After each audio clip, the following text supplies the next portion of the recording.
There we go. No.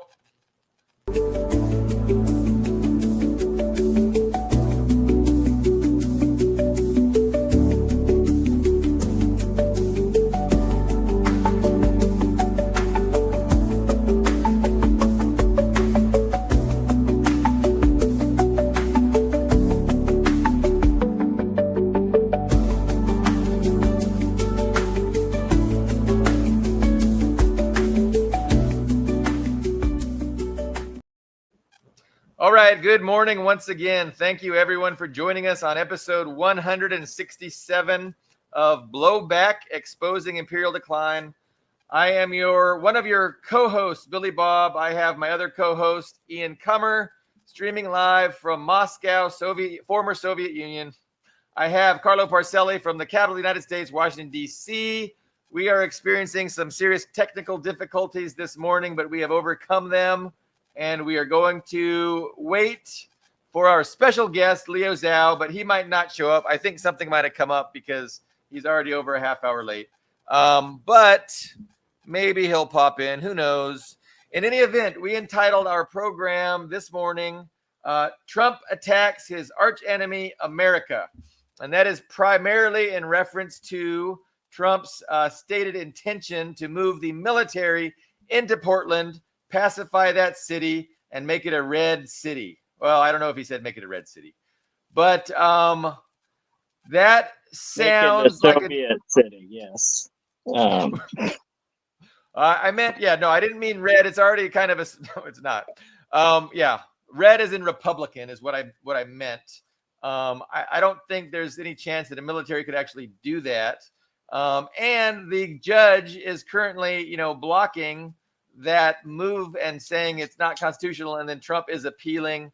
But it's an interesting dynamic in 2025 in the United States where our president is, talking out loud about pacifying and, utilizing the military to pacify these big cities. What do you think about that, Carlo? How is that not American to use the military to pacify the degenerate, democratic metropolises that are just awash in all kinds of evil? Well, there's nothing to pacify. It's all a delusion on his part. It's basically, if you were to look at his crudest form, he's basing his determinations on his personal prejudices, for one, which are enormous. And two, I'm watching Fox News, which has been showing old footage of Portland from years back and splicing it in with contemporary things. There is no insurrection in Portland. Portland is not going up in flames. It's not anything he says it is. So this app sending troops in is on a delusion. Doesn't bode well for the Republic. Let me say that. Let me come right out and say it. It probably will end badly for everyone involved, including Trump, including Miller, including Gorka, including all those assholes, including Noam. There's going to be hell to pay for all of this stuff, and it's going to get a lot worse. Well, I don't know. I think one, we're blowing this out of proportion because is Portland? I've never been in an American city that I thought, oh wow, this is a clean and safe city. Like not a single one. So maybe it's true. Maybe Portland is a paradise. Maybe it's like Beijing and Moscow. It's just a perfect, orderly, well-run city. Maybe that's true. But oh, please. I think it's blown out of proportion. The National Guard shows up and picks up all the cigarette butts. Billy Bob knows that feeling. There will not be a cigarette butt left in a gas station parking lot in that city after the National Guard comes through.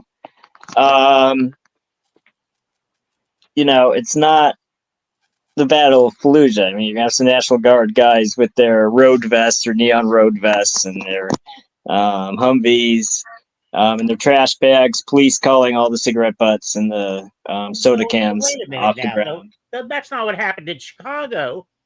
In Chicago, Oh, what happened in Chicago? Because all I saw was National Guard guys walking around. I didn't even see guns. you don't know what happened in Chicago? In the middle of the night, hundreds, estimated 400 ICE agents, along with other law enforcement. And those are law enforcement. Many of them rappelling down from helicopters, invaded an apartment building, took all the people out of the apartment building, all of them. Children naked were put in a van. Every African American in that apartment building was detained. Every one. Hundreds of people from that apartment building were detained. I think 30 some people were hauled away, detained under arrest. And they had to stand outside their apartment building. Everyone in the building for hours.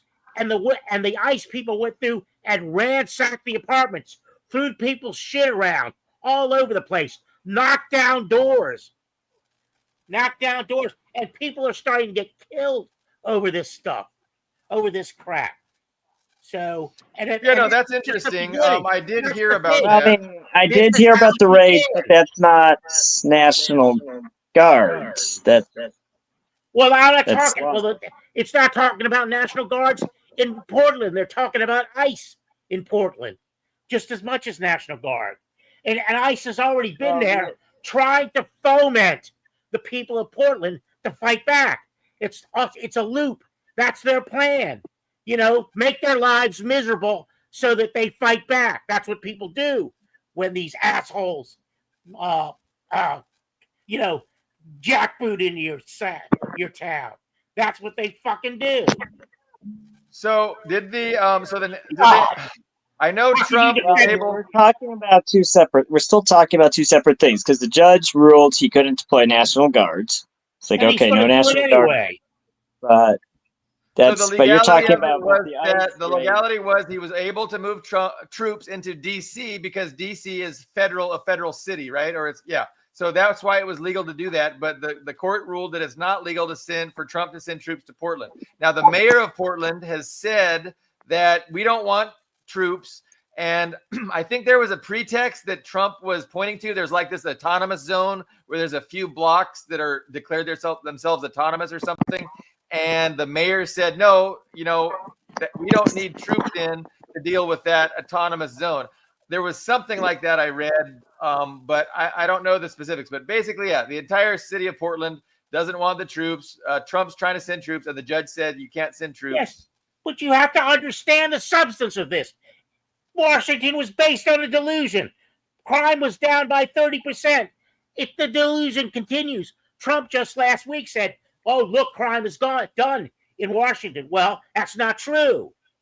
Yeah. During his tenure and the tenure of the National Guard and even ICE, crime continued at the pace it was before that. It had no effect on crime. No one should take Trump's declaration at face value that he turned a shithole city that was full of crime into a pristine, shining city on a hill, because that's obviously what he's going to say, regardless of what the reality is. So, I totally doubt that whatever happened in Washington, D.C. was the tremendous success that he's going to pretend it was. But it's escalating.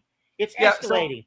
If you look at the map, most of the crime is occurring in the red states. That's where crime is most intense. I don't think that's true.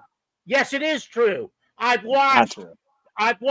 Listen, there's videos online that deal with real estate, and they give the crime figures for the cities if you're planning to move. And almost all of those cities are in the South, and they're red.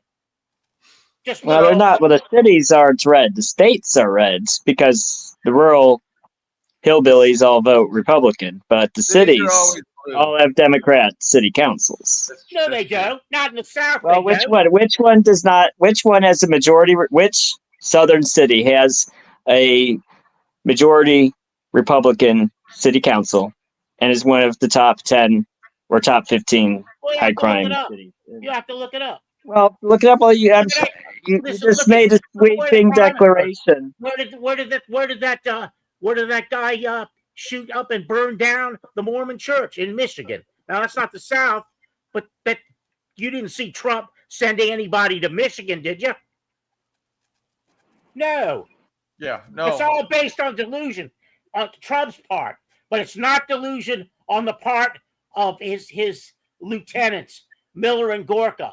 Their intention is to run this thing toward a hardcore fascism, and it's basically already there.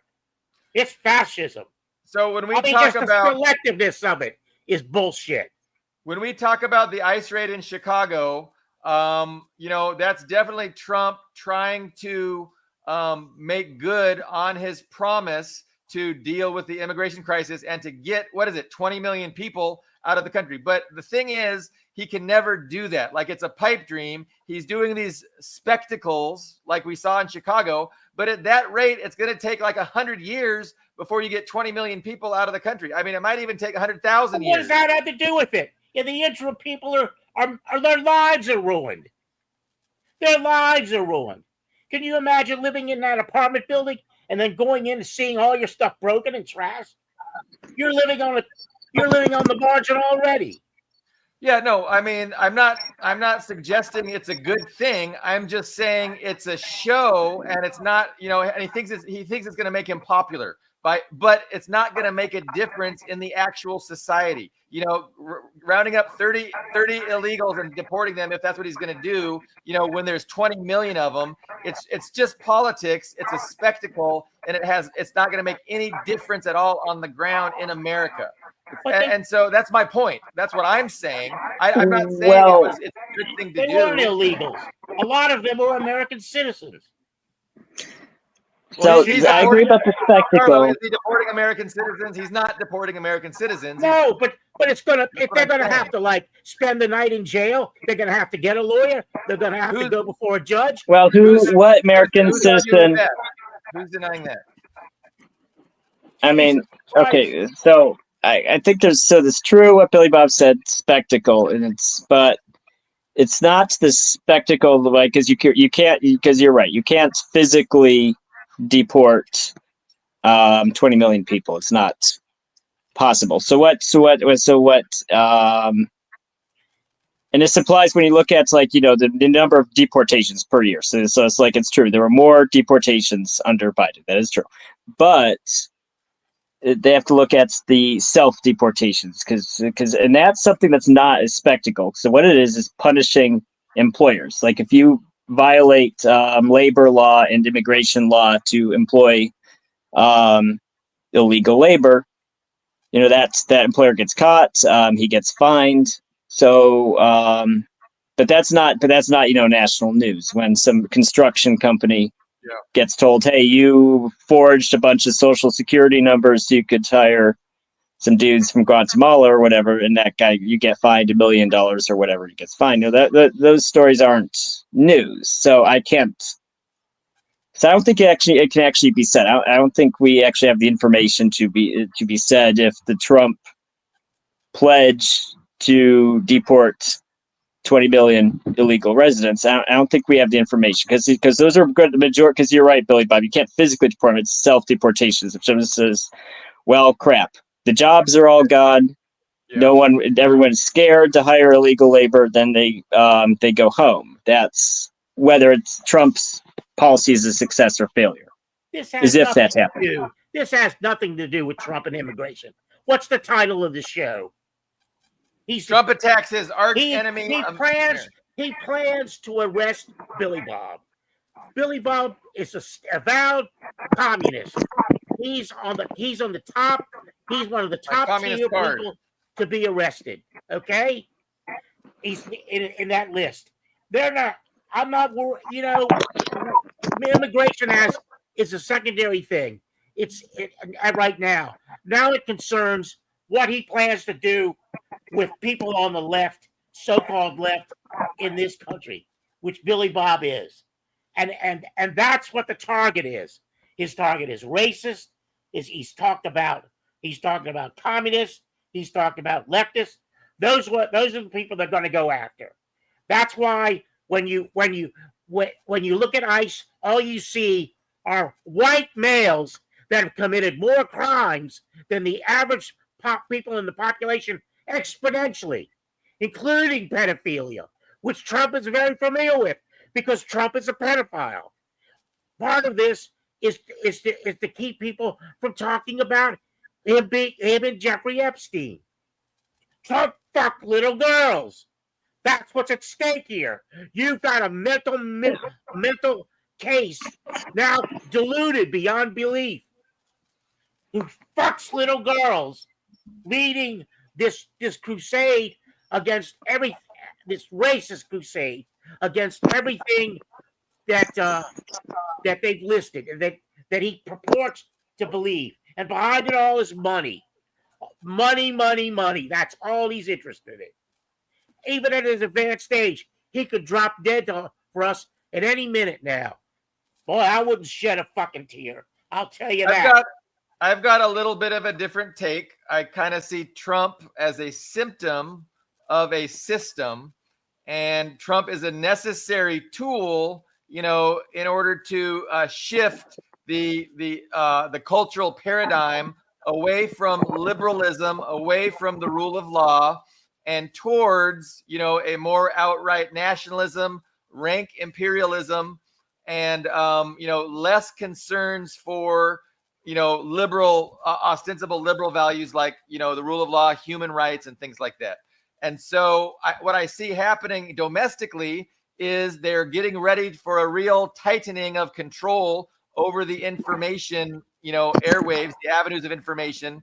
You see TikTok, being purchased by Larry Ellison, and they're going to start to manipulate the algorithms of TikTok because they really believe that TikTok is responsible for the negative image that Americans increasingly have for the state of Israel. So they want to undo that. They want to take control of TikTok, redo the algorithms, start pushing pro-Zionist stuff, and they think they can, turn around this negative image of Israel that people have and make, people start having a good image of Israel. I mean, they think, they just got to undo the brainwashing and do better brainwashing is what they're trying to do. But also, like Carlos said, they're going to go after leftists and communists who object to and resist and, try and speak truth, and who oppose this shift towards nationalism, away from, values and human rights, and towards, just imperialism and aggression. And we see that they are preparing aggression against Venezuela. So we see off the coast of Venezuela a buildup of the U.S. Navy. We see reports of a whole bunch of tankers again flying over to Europe. Tankers, I'm talking about like aircraft refueling tankers, like what happened during the past Iran war, the 12-day war with Iran. We put a whole bunch of assets over there to facilitate that attack on Iran. And apparently, there's reports that those planes are going over there again. So who knows? But it looks like any day, any moment, we could see an opening up again of a military conflict with Iran or a military conflict with Venezuela. With Venezuela, it really seems like they want to occupy the oil fields and the gold mines, just like in Syria, they occupied the wheat fields and the oil fields. And so they want to make sure that the Venezuelan government doesn't have access to those resources. And then they'll be happy. The United States will be happy by not allowing that country to benefit from their own resources. And they'll let it go another 10 years. And then by that time, they're going to, hopefully it collapse like what happened in Syria. So it seems like they're getting ready to do the Syria plan to Venezuela. But any thoughts on that rant, gentlemen? Yeah, I think what you're saying is true. You're going to see a more. I think that's the essence of the whole America First thing. And that's coming from the horse's mouth, right? They're putting aside the collective interest of this international order, right? Because Blinken and Biden, when Biden was coherent, at least, that was the talking point. It's the rules-based international orders, not just the USA. It's all of these civilized, free. It's the free world. It's the free world. It's like this neo-Reaganism, basically. I think is I think actually there's a lot of valid comparisons between Reagan and Biden when you think And about Trump, it. Trump has Trump sat all over that. Yeah. Right. And Trump is like, well, no, let's go back to, Israel is kind of the wrench into that engine, right? Because it's like, it's very much seems more like Israel first than America first. But in general, they don't care about, European. What does France think? What does Britain think? They don't care. Just like, what is the American interest in whatever project we're talking about? What's the American interest in Ukraine, right? So unfortunately, he did not end the war in Ukraine, but he did switch it to an American interest. Europe has to pay, right? So there's no more free money and free weapons for Ukraine. So that's it. So it's an American-centric policy. And I could see him, and from the imperialist side, I could see him using more force on Venezuela, Nicaragua, because that's the whole Monroe Doctrine thing. That's the whole USA's backyard, USA's regional sphere of interest. So I could, and I actually said this. I think I actually said it several times on this show. With Biden, he was trying to, he was like that kid with his hand in the cookie jar and couldn't get his hand out, right? They were trying to hold on to the whole world, right? They were so fixated on Ukraine. Russia was sailing ships to South America. We could watch in real time the USA losing its grip on Latin America, because they were so fixated on, this other stuff. So I could see the Trump administration being a correction that, because, the system corrects itself. It's like, okay, we were so fixated on this other stuff, we're losing control of our own backyard. So I could see the system correcting itself to say, okay, we're going to reassert American hegemony over Latin America. I could see that being an actual... And Canada and Mexico and Greenland. Right. So the whole region, the general region, that's where they're going to focus. Fortress America, a more nationalistic approach rather than the internationalist approach of the liberals. So in that way, it's like, as abominable as Trump is, you've got to, don't personalize. I don't ever personalize it and think that Trump is doing all these things because he's a terrible person. Sure, he's a terrible person, but they all are terrible people, and I would say they're equally terrible. Biden is equally terrible as Trump. He's a hair sniffing, credit card. Like he made his millions giving legislation to credit card companies that allowed them to really exploit the working class. And so they're just all cretins. But I know there is a special hatred for Trump just because. I think because he's so unpalatable, because a lot of liberals have this idea that America is good and virtuous, and when they see somebody like that who doesn't, they just don't equate him with good or virtue. They can do it with Biden to an extent, but he is so abominable that they just really have a problem with him, and then they personalize it. And I think that flaws the analysis, because you're missing the big picture, and you're missing the actual the service he's performing for the ruling class. And but he definitely is. He doesn't shy away from engaging in racist kinds of dog whistles. And he definitely doesn't want to ruin support of Islamophobes, homophobes, white nationalists. Like he definitely doesn't not want to have them support him. But at the same time, he's definitely... Go ahead. What? I know Carla's going to disagree with this. I just don't agree with the idea that this is a huge and sudden shift to fascism. This isn't anything new, right? Because Biden did this, Bush, Obama. A lot of this. It really accelerated after 9/11 under Bush and Dick Cheney. But Obama was the Democrat, was the first black president, the Democrat, the pro-peace, anti-war party, a non-interventionist party that came and slapped gave his stamp of approval on this on the surveillance state, on the new surveillance state, and on this new rules-based world order of the U.S. having a monopoly on violence around the world. So you could say it started. There was Clinton, who was kind of negotiating with Wall Street.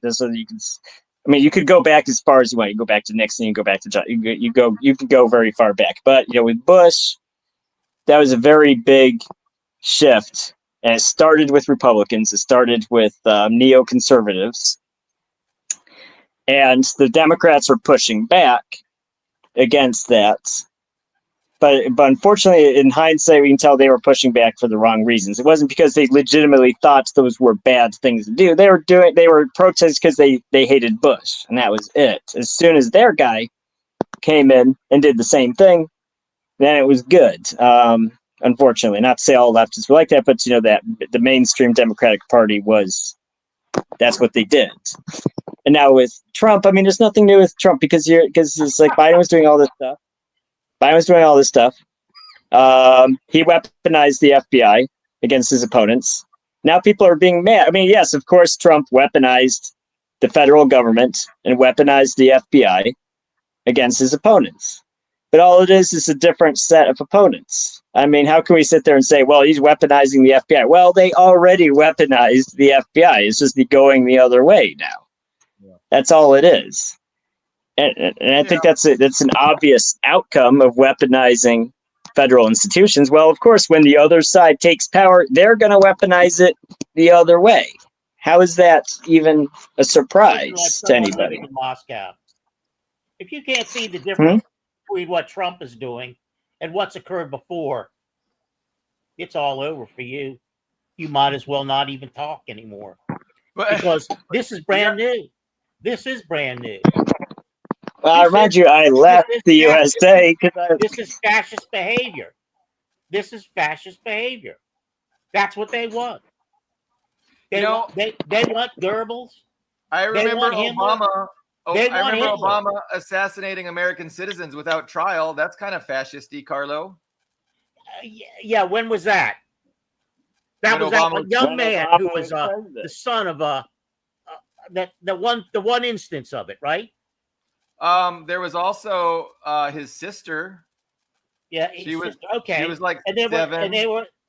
Were they on the U.S. soil? I'm not justifying that. That was illegal, right? But it's nothing compared to what's going on now. Nothing. What is happening now? Okay, so list it off coherently, please. What precedent is Trump setting now that I can't point to a specific thing that Biden or Obama did? Well, I've taken over an apartment building and having people rappel So down. there was never an ICE raid where they went through down in the middle of the night, strip kids naked, and put them in a van. I don't think they stripped kids. The fuck the kids. People walking around. ICE people sure walking around with masks on their face. I would bet any amount of money they didn't. Tell me about where were they? Where were they? Before. Give me a break. $140 billion to support ICE. Where have you heard that? That's an army. That's reminiscent of Hitler's Gestapo. Well, didn't Obama and Biden, I don't know, there's things that say that they deported more people than Trump has.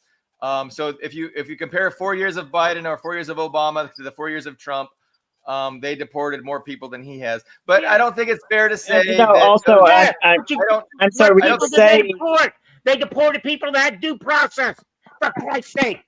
There's no due process with Trump. ICE raids are new. We can absolutely use your heads, people. Use your heads. We can absolutely argue the methods. Chopping block. You are on the chopping block. So the due process, I think, is a valid point. I don't think but Obama or Biden. No, it's not new either.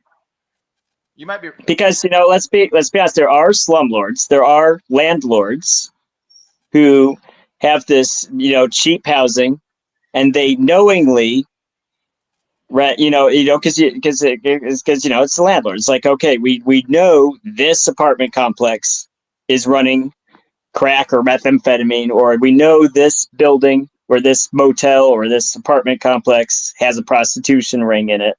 So, this idea that this is the first time that they, cordoned off a building and searched everybody. I'm sorry, that's bullshit. It's not the first time that's happened. Yeah,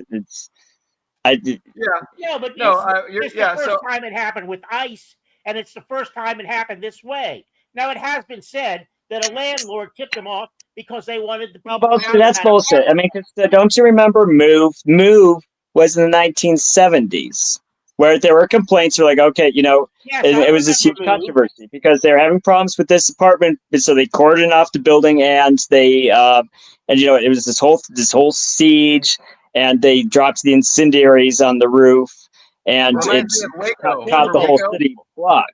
Right? Yes, that's totally different.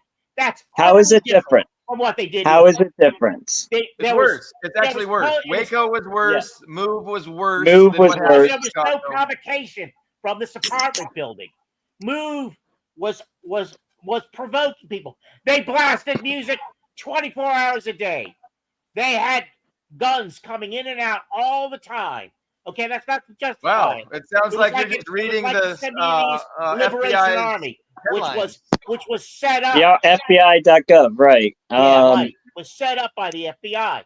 But the thing was, everybody Move was stood out from the rest of the community dramatically. This was just a random apartment. Are you going to justify the murder of Fred Hampton? It might have been the landlord that tipped off ICE because he wanted the people out of the building for some other reason. That happens because he's not getting enough rent money to support, his lifestyle. But that may be think true. There's been ICE raids before. I'm not sure that is unprecedented at all. I don't think that ICE raid in Chicago is unprecedented. To throw everyone out of the building, everyone. It doesn't matter. How would you like that to happen to you? Or you, you morons? I wouldn't like it at all. Use your heads.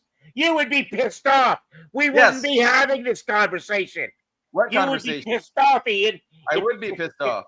If an entity like ICE came down through I wouldn't say it's unprecedented if it's not unprecedented. It's either unprecedented or it's not unprecedented. But you know what? I don't think that they stripped the children. I think the children were brought out of harm's way. This is why I hate white people. In the condition they were found. This is why I hate white people. Well, I'm sorry, but okay, but look, I have to say something. Look, I haven't seen this apartment building, but I have an idea. I've been to apartment buildings like it. I'm sure it was not Beverly Hills. Right. I'm sure if you went into that apartment building, there are some guys you would know. You would just look at them. Those guys are in a gang. You would know some of those guys that you see walking around on the street corner. Doesn't matter. Well, I mean, let me ask you this, Colonel. Has a single news agency gone through that apartment building afterwards and said, how do you feel now that those 30 upstanding citizens were arrested? Do you feel better or do you feel worse? They felt brutalized. They felt like they were living under Hitler's Germany, fascist. That was the word people used. But how is that unprecedented? It's just not I just don't think it's connected to reality. You white people don't go through it. You fucking privileged bastards. Fuck you. I mean, I'm sorry, but I lived for about a year in West Oakland. All right. I was just about the only white person on that street. And I'll say it was not a nice place. There were ambulances every night for shootings and stabbings. Yeah, there's social reasons. And I'm sorry, but when you go, but this idea that the average person is worse off when they, this idea that there's just this paradise and this bad. I mean, it's it's almost like talking to a libertarian. Like, I'm sorry, when they do these sweeps and they arrest, these people they arrested were, I mean, sometimes, yes, I mean, you can argue about the methods, we can argue about the constitutional protections, we can argue about innocent people being caught up in it. But in general, the guys who get arrested are not nice people, and their neighbors aren't sad that those guys got arrested. I have the same argument with liberals, with white liberals about the Philippines. Filipino people are not sad. I mean, Duarte got elected when he was sitting in The Hague. They reelected him when he was sitting in The Hague. That's because when he sends his police and they say, shoot, when you see these gangsters on the street, you shoot them. The average person isn't sad. I mean, you can say, yeah, it's terrible to just shoot people. But look at the crime rate in the Philippines. It's terrible. So they were not sad when these drug gangs got broken up. These are not. I mean, drug Duarte gangs, the 36 people that arrested, many of them were arrested for resisting arrest, and that wasn't. And you could see the footage. It was some nice assholes bumping into these people and telling them to move back. And then when they wouldn't move back from their own homes, from a distance from their own homes, they were arrested. It wasn't Latino people. It was black people that were often arrested. For Christ's sake. So people that were born here. People whose ancestors were slaves here. What the fuck is wrong with you people? Jesus fucking Christ. If you can't see what's coming, I can't help you. Billy Bob. What is coming? I'll send you a fruit basket when you're in prison. I don't understand why, when I say that that's just not unprecedented, why that triggers so much hatred from Carlo. I'm just saying that is not unprecedented. We've had a lot worse. Waco, Ruby Ridge, what is that in the move? The move in Philadelphia. So we've done a lot worse. Nothing is unprecedented. ICE raids happen. To Ian's point, he's saying that they're by and large like not nice people. Like, how the fuck do you know, Ian? You don't know what kind of people they are. They're arresting people who are not documented. There's a lot of people in this country that are not documented who are very nice, and who are paying their taxes, and who are loved. So, that's who ICE is going after to deport. Now, are other people being arrested if you have a bench warrant for your arrest and you happen to get caught up? Of course, you're going to get arrested too. No, they're not. But the whole point of it is to get the undocumented people. And so it's just stupid of Ian to say people, and they're shipping them off. It's stupid of Ian to say that undocumented people aren't nice. That's dumb. Well, I didn't say anything about undocumented people. That term has been blown out of the water. You talked about the people specifically arrested in Chicago, and you don't know what those people were like. You don't know what are their ages, what are their genders, what their personality was like. You don't have any of that information. So to just assume that it's just not normal undocumented people, I think is wrong. It's not a thing. People go to court. They go to immigration court with their lawyers, and the judge says, "Okay, you're free to go." Good for you, Ian, for getting documented. Once they leave, the ICE people arrest them and have them deported, even though a judge has said you're free to go. You talked about rule of law. No. Trump and those people go. Who said rule of law, Carlo? Who said rule of law? You did. I did. Yes, no. you did. Yes, you did. About 5 minutes ago, you said yes. They may not, but they may not abide the rule of law. That's what you said. Who was I referring to? You were referring to the Trump. Well, okay. Look, everybody's.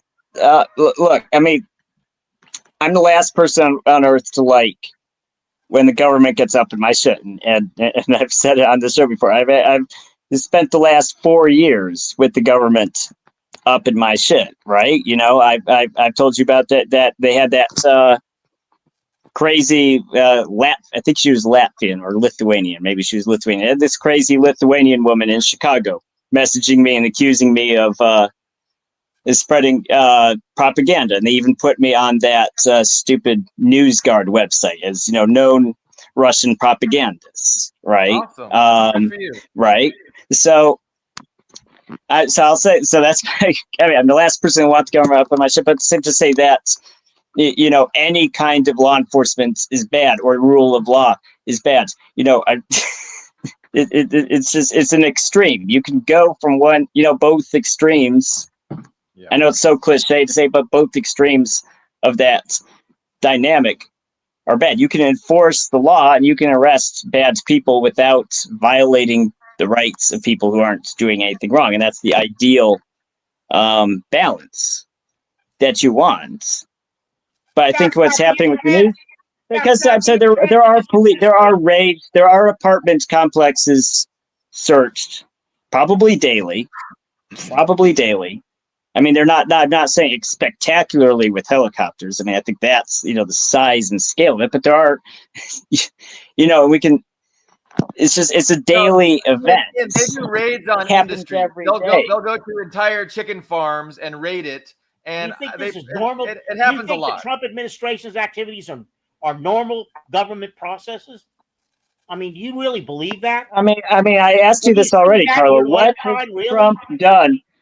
What has Trump done that Biden and Obama did not? Because I'll tell you, they both did ice raids. He's made it policy to go after everybody that disagrees with him. Everybody. So Biden didn't do that? No. He didn't do that. Biden didn't go after people who disagree with them. He didn't accuse them of being Russian propagandists. He didn't order the FBI to tap their phones. He didn't send a list. About that. We're talking about taking them out. We're talking about a completely different level. We're talking about ultimately sending people like Billy Bob to the ovens. I don't think Trump is that. I mean, okay, look, I will eat my words if Trump sends anybody to an oven. Billy Bob and his family can go to hell. If Trump sets up concentration camps, I will be the first to say I was wrong. I didn't expect Trump to set up. I will be the first person to admit I was wrong in Trump. I will give a huge if I end up in an oven, I will give a huge mea culpa before they turn it on. Rex 84 nitrate. Trump has been refurbishing all of those under the guise of holding immigrants. He's been building jails and prisons under the guise of holding immigrants. So again, you know, I think we had detention camps for immigrants for many years. Is to understand that Trump is genuinely trying to tighten control over the information space. Trump's initiative. Carlo, did you not see Scarface? Carlo, have you seen Scarface? Don't you remember at the beginning when all those Cubans got in the boats and went to Florida and they were in that camp with the soldiers guarding them? Don't you remember that scene? No, I don't. No, you don't remember that scene. So that was the 1980s. You know, that's not a new thing. Having these camps with barbed wire and not very nice to live in. I mean, that's not. I mean, you can say it's. I mean, yeah, sure, it's. That's not new. They're intended for Billy Bob. They're intended to put Billy Bob ultimately in. If you can't, it's gonna listen. I don't like being the canary in the cave in the coal mine. I don't like it, but it's bad. It's getting bad out there. No, it seems that as the United States gets ready to deal with these existential threats of, you know, China, Russia, and you know, further their strategy of Fortress America, they're going to be cracking down on dissent. I definitely see more of that in our future, or at least I see a desire by the Trump administration to do that.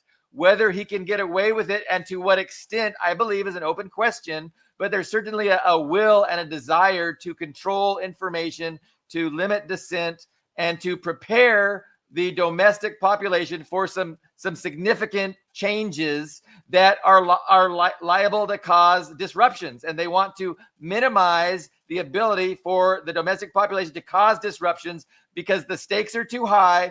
And what they need to do is too important, you know, for their own interests to just, you know, not try and do their best to make sure that they're successful. And part of doing that is repression against dissent. And so that more of that is definitely coming. I'm not sure if it's ovens for my children, But I mean, I hope Carlo's wrong because I love my kids. I just don't think the hysteria is necessary, and it's also hypocritical. Because it's hypocritical. It is hypocritical because, like I said, I mean, Biden was tapping people's phones. He was sending lists to all the major social media platforms of lists of enemies of the state to ban. He was ordering the FBI to investigate his political opponent. I mean, none of that's new, and also, yeah, all kinds of. Don't you guys remember those black? I forget the name of the group, but don't you guys remember those black leftists in Florida, in St. Petersburg? Not Russian St. Petersburg, in Florida, St. Petersburg. That Biden, not Trump, Biden had arrested. Yeah. I think this was in 2022. Had them all rounded up and arrested because accused them of working for Russia. And it was one of those baffling cases. You know, I've seen it. Like, so you have these guys who are leftist and like are communist or whatever, and you're just like, oh, well, they're working for Russia with no evidence. Russia isn't even communist. They don't even care about American communism, and they just put these people in jail. In the 50s, McCarthyism, a lot worse. Purges of Hollywood. Well, wait a minute. You know, to say this is unprecedented, I think is not true. It's definitely a turn towards fascism, away from liberalism towards fascism. Let's talk about the McCarthy era. Well, who was McCarthy's right-hand man? Black Uhuru, the Black Uhuru movement. McCarthy's right-hand man was who? I can't. His name just went out of my head. But Stephen Miller patterns himself off him. The lawyer. God damn. I'm sorry. I'm getting old. I mean, that's who was Trump was his good friend. Oh, God damn. I can't remember his name. Can somebody look that up for me? From the 50s? Yes. McCarthy's right-hand man? The lawyer. Oh, God. I'm sorry. Oh, I don't know why I'm blanking on him. Todd is saying Cohn. Yes. Roy Cohn. Okay. Yes. Thank you, Todd. Roy Cohn. He was Trump's advisor, a good friend of Trump's. Yeah, Trump, no, the lawyer. I didn't know he had anything to do with McCarthy. That's interesting. Yeah. Oh, yeah. Trump's ties to McCarthy come directly through Roy Cohn. So the thing is, people like me... and that's Miller's hero. Yeah. Miller patterns himself after Roy Cohn. So communism, there aren't any communists in the United States. And so we're just not a political threat. Our truth-telling does not threaten them. They don't give a fuck about us. But they do kind of not like the huge amount of liberals who are, for whatever reason, opposed to everything Trump's doing. And so I think, there might be a crackdown, and it'll be a crackdown against dissent. But I think they're going to purge. I don't think they're going to be targeting people like me because we're just such an insignificant political force. It's not like the 50s where we had a lot of power. He's lucky with over half the population of the U.S. are terrorists now. That's the way they're seen. Okay. And you know what you can do to terrorists? Shoot them on. Well, isn't that? I mean, okay. So, Carl, how is it materially different to call them terrorists than to call half the population Nazis? To what? How is it materially different to call half the population terrorists than to call the other half the population Nazis? Well, we've got tried to parse it for you before. There's people. Listen. Billy Bob and I had this exchange, right, on his Facebook page, talking about liberals. Well, I'll tell you something about liberals. When there was a march in D.C., an anti-war march, or when I went down to gay rights marches with my friends, all those things, I was shoulder to shoulder with liberals. There weren't any of the people you love, Ian, down there. No. Who are the people I love? Well, you love the Nazis. So it's like... I love the Nazis, okay. Yeah, you do. It's obvious. It's been evident since you've been on the show. But the thing is, it wasn't. It was the people that now Trump is targeting. blanket targeting. It doesn't matter that you're just a small group of communists. You fall under the rubric of a terrorist. No, you fine. are a terrorist now. Let's talk about, lumping all conservatives as Nazis. Like, I don't think that's fair. Just like it's not all conservatives as Nazis. I'm not doing that. Well, it seems like Ian you just did that. No, Ian's not a Nazi. He's a So conservative. are you criticizing Ian?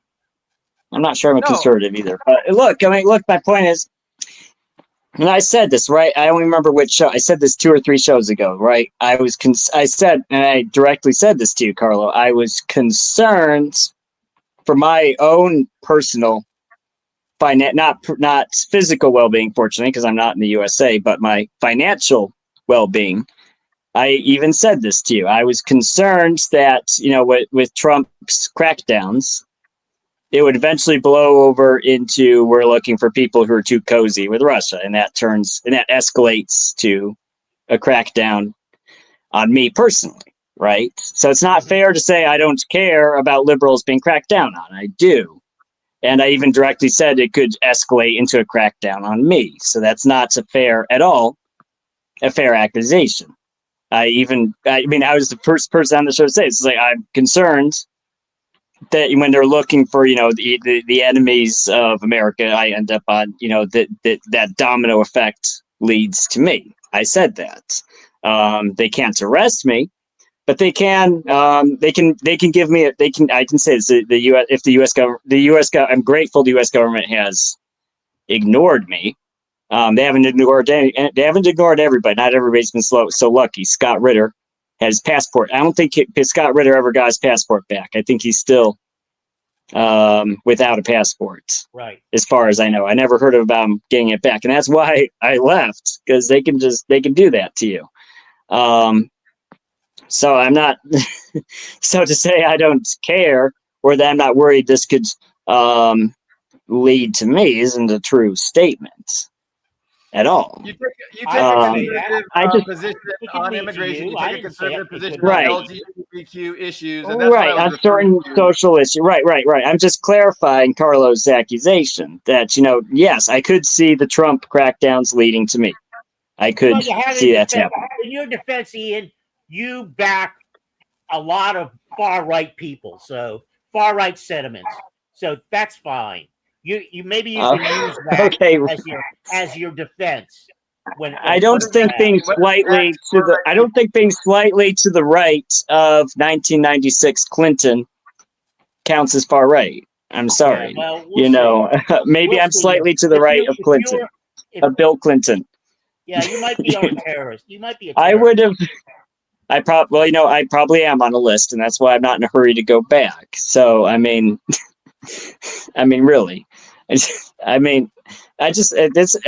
not even that I'm saying there's not a crackdown. I'm not saying there's not a crackdown. I'm saying it's hypocritical to just now notice there's a crackdown.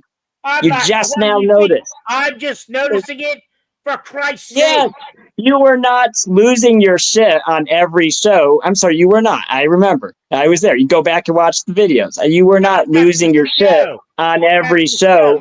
When Biden was president. War, where you weren't even born yet. And I had to spend 6 years fighting my draft board. Just like Trump. Because, let's face it, a lot of the guys that came back that I ended up playing, stickball with or pickup games of football, and these idiots played in their boots, still playing in their boots, you could see them as losers. They had a tough time, and we'd stand behind on the fences, and we drink beer, and they'd smoke. I didn't smoke, and we talk about their experiences in Vietnam. It was horrible. Yeah. I was still in high school, and I was small, and what they told me was, "Buddy, you're so small, you'll go to Cu Chi. They'll use you at Cu Chi." Nobody told me you're supposed to volunteer for Cu Chi, even though that was violated, and they scared the fuck out of me. So I determined on my own, I'm not gonna fucking go. So I think Ritter might have gotten his passport back because he did go to. I think he might have been to Russia recently. Did he? Yeah. Okay. I might be wrong. I just haven't seen it. In the news. Yeah, I might be mistaken. So I mean, it's an interesting discussion. So you guys' respective positions, and I think there's, some unfair characterizations going back and forth. I don't think Carlo is being fair to Ian about his views. I mean, and I think there's a little bit of, TDS. Really, honestly, it's just, the idea that Trump is just so unpalatable to people, and it just kind of does. Kind of messes up their analysis, and they focus on Trump himself, and they don't recognize and appreciate exactly the bigger picture, and and then they think to say Trump is worse than Biden or Obama or Bush. Like, I mean, these are all arguable statements, and there's a lot of parity, and they all are the same. They're figureheads representing a class that again has interests, and this God, is their vehicles. They're vehicles for pursuing the class interests. That's it. And so they're all the same in that regard. Different. It's not a matter of proportion or size, or you use all these terms loosely, all these quantitative terms about it's got worse. It's different. It's different. If you don't sense the difference, you're insensate. Now I know, Billy Bob, you have your Bible, you have your gospel, and you repeat it virtually every show, and it's theoretical. But this is different.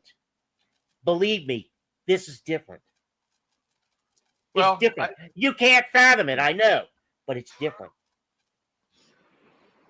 Well, I think the liberal establishment since 2016.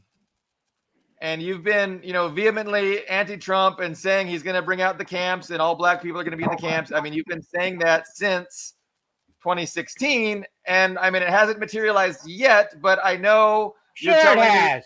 Look at the prisons. Look at the prisons under Obama. It's the same. Yeah, but I mean, look at them under Trump. Not different, Carlo. It's same. Sorry, I'm yelling now. Go ahead, Ian. What do you have to say? Well, I think I didn't expect this. Remember when I said I was sure Biden was going to win the election? Do you remember those days? Then Kamala, yeah. And then Kamala, I was sure Kamala was going to win. I was absolutely insistent that Trump would not win. It does seem like, I think this is hard to deny, it does seem like the liberal establishment is collapsing.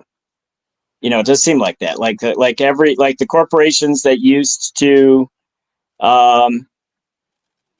be quote unquote woke, it's scary. I hope I don't get put in a camp for saying woke. It just seemed like all of their supports evaporated. It seems like everything is shifting back to the conservative side of things. It does seem like, I do think it's an accurate statement that the liberal establishment that we had, we did have a conservative. We had the neocon establishment. You had Bush. Bush was the hegemon. Bush supporters were the hegemon. Then Obama took over, and there was a conservative retreat, right? They were losing ground on all fronts. Is the liberal establishment. Now it seems like that, at least for now, the liberal establishment is in a state for, it doesn't even seem like I don't really even see much resistance, to be honest. It's just collapsing. Every institution is kind of preemptively gone over to the MAGA side, or at least placating the MAGA side. I don't see really, for the most part, anybody really resisting that transition. In corporate America, I don't see it. No one's really pushing liberal ideas Didn't Kamala, in big business anymore. Kamala was recently complaining about the corporations not pushing back enough against Trump's, fascisty dictatorial style. And instead, they're capitulating. They seem to be capitulating. We see, I think it's CBS is going to be putting Barry Weiss as their editor-in-chief of their news. And so you do. I see this. I see this shift from a liberal cultural hegemony to a more conservative cultural hegemony, and all the oligarchs and all of their propaganda apparatuses are getting on board. They're not resisting it, they're facilitating it, because this is what's needed again, to crack down, on dissent, to control the information space, and to, make the domestic population, to repress them so they can't obstruct what's going to happen. And I think what's going to happen could very well be, bad for the economic well-being of Americans and the entire planet. And again, it's unnecessary.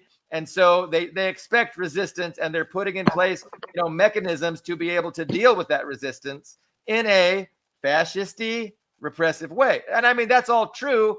And so, I think it could become unprecedented in that regard. But again, we have precedents. We have World War II. We had Japanese people in internment camps. That's pretty repressive. So I don't know, when you talk about unprecedented, it's debatable, but definitely. Well, Carlo, you're Italian. You should know this. Or maybe if you don't, here's an interesting fact for you. In World War II, the USA, the Roosevelt administration, actually compelled, this is a fact, you can look it up, they compelled Latin American countries to deport Italian and German citizens of those countries to the USA to be put in internment camps. So you're talking about, these Latin, Colombia, Brazil. I don't remember the full list, but there were at least several Latin American countries that complied, arrested and deported their Italian and German populations, sent them to the USA, where they were put in internment camps. Because the argument was they were worried about those people being saboteurs for Mussolini and Hitler. So he just told them, we're not. And so, obviously that was because of wartime, but if we're facing wartime, I mean, the same things could happen, but let's just not say it's unprecedented. Go ahead, Carlo. What Billy Bob's talking about is Zionist propaganda. They're losing the propaganda war here in America as far as Gaza's concerned. So that's why these Zionist billionaires are buying up all the media to try to turn that around. But if you think they're going to regulate, if they're going to just isolate their control over the propaganda apparatus to pro-Israel, no, they're going to go full-on pro-imperialist narratives, and it's not just going to be, confined to issues of Israel. It's going to be the total gamut of imperialist propaganda that has nothing to do with Israel. It's going to be demonizing China, demonizing Venezuela. So once they get control, they're putting the pro-Zionist Larry Ellison, the billionaires, buying TikTok. Barry Weiss, like I said, going to CBS. They're consolidating control in the hands of people who are going to toe the imperialist line, but especially with regards to Israel. That's true. There's an important line here, distinction between foreign policy and domestic policy. Now, foreign policy, they're desperate to get this propaganda out there, because on a wide range of topics, they're losing the international propaganda war. The BRICS it's not an abstraction. It's not a theory. It's really making huge inroads in the usual hegemonic West to maintain its power.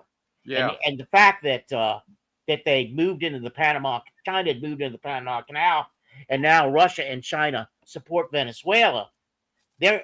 That's all. They're talking about. They go back to the Monroe Doctrine. That's how primitive they are. But that's a different story. That has nothing to do with what I'm talking about. What's happening domestically in the U.S. I mean, to get anecdotal about the Italians, when my it's not anecdotal. Parents came over with my father, they never became citizens of the U.S. They were here. My grandmother lived to 97. She never became a citizen. My grandfather, they left Italy with my father so he could avoid conscription in World War I. He hated war, and he came over. My father never got. My father was never became a U.S. citizen until he was conscripted at the last couple of years of World War II to go to Honolulu and have 6 Italian prisoners of war under his, like, he was like their boss. And all they did was unload trucks all day long. And at night he would go hear dance bands and dance. He loved to dance while the 6 prisoners that were his charges were put back in their cells. And that's the way, you know, and so they awarded him like an honorary citizenship after that. But he would have never become a citizen. He would have been sucked up in this bullshit. Like we always say, and we always agree regarding immigration, the United States is an empire. It has really made life intolerable with our southern neighbors. And like you said, if we were really concerned about not wanting people to migrate for economic purposes from the south over the southern border into the United States, we would do what we could to facilitate prosperity in those respective countries instead of mercilessly exploiting them and overthrowing their governments, propping up vicious dictators that allow our corporations to, loot all their resources and exploit their markets. I mean, that's what's going on. And that's why, the quality of life is so poor compared to what it's like in the United States in Central and South America. So nobody is interested in ending immigration. Now, immigration serves a purpose for the billionaires because it lowers wages when they come across the border. These people are willing to work for a lot less than native-born people. And it also is divisive. It's a political issue that can be used like a political football, dividing the working class, and they can, turn us against each other on this issue because, a lot of us are like, hey, we don't hate immigrants. Like, it's stupid to, and then you get people to think, oh, these immigrants are taking our jobs. They shouldn't be here. But it's win-win for the billionaires because they're paying less wages. They're dividing the working class, and they're able to exploit these people and force these, people who are really underprivileged to try and migrate here for economic purposes. So it's, this system is just really great for the billionaires, and it doesn't work for the rest of us as nearly as well as it could or should. But that's the basic approach to immigration. It's like, so I don't support Trump's crackdown. I don't think it's a good thing that, we're getting rid of these undocumented, they're breaking the law. Well, the laws in an oligarchy are fucking meant to be broken. Like, they don't obey the laws either. Like, so don't preach to me about rule of law. Rule of law is bullshit in an oligarchy. The oligarchs don't give a fuck about the rule of law. They don't follow the rule of law. So don't fucking try and justify whatever you want to do. And it's hypocritical because one day the law says this, the next day the law says that, and the media just gets on board and people forget that, oh, you weren't saying that yesterday. Anyway, no, the problem is oligarchy, period. And the solution is a government that represents the working class instead of the oligarchs. It's possible. I want to address this idea of the Zionism. I do think they're losing the narrative, and I think Carla's right. They do want to, and that's the motive behind buying CBS and TikTok and all that. I think it's possible. That's part of it. Well, I think as far as Zionism specifically goes, it's possible. I would say maybe even there's an over 50% chance that Trump will be our last Zionist president. Huh. Because I think, and here's what, because I think I'm almost certain at this point they're going to run Romney as the Democrat candidate. Huh. I kind of see that already. They're kind of propping him up, which is funny because we were prognostications. Yeah, well, I think the Democrats are desperate enough they'll run an old white guy as their candidate. It took a pretty serious level of desperation to get to that point, but I think they're desperate enough they'll run an old white guy. But the thing about Romney is he is a diehard Zionist. He's a diehard Zionist. But I think he'll lose. And I think whoever the Republican candidate will be in that election, in the 2028 election, will be a nationalist. And probably far less Zionist. Well, because the thing about Vance, because I think Vance is probably the most, if he doesn't screw up, it'll probably be Vance who's the Republican candidate, I think. He might still screw up. I think it's likely at this point, if he plays his cards right, he will be the candidate. And he's really not, he's friendly to Israel, but he's not, he wasn't rubbing hands with the Israeli billionaires of New York. Like, because Trump grew up he spent his whole life with the Israeli billionaires in New York. His daughter married an Israeli oligarch. He's rubbed shoulders with Israeli oligarchs his whole life. J.D. Vance, West Virginia boy. Yeah, I think he's pro-Israel, but he's not. He's not so emotionally invested in Israel anywhere to the extent that our Zionist billionaire class is. And after Vance, it'll be someone else. And that person, I think Zionism's really lost its edge in American politics. I think, unfortunately, the problem with Democrats is it's more important to them to stay Zionist than to listen to their own voters.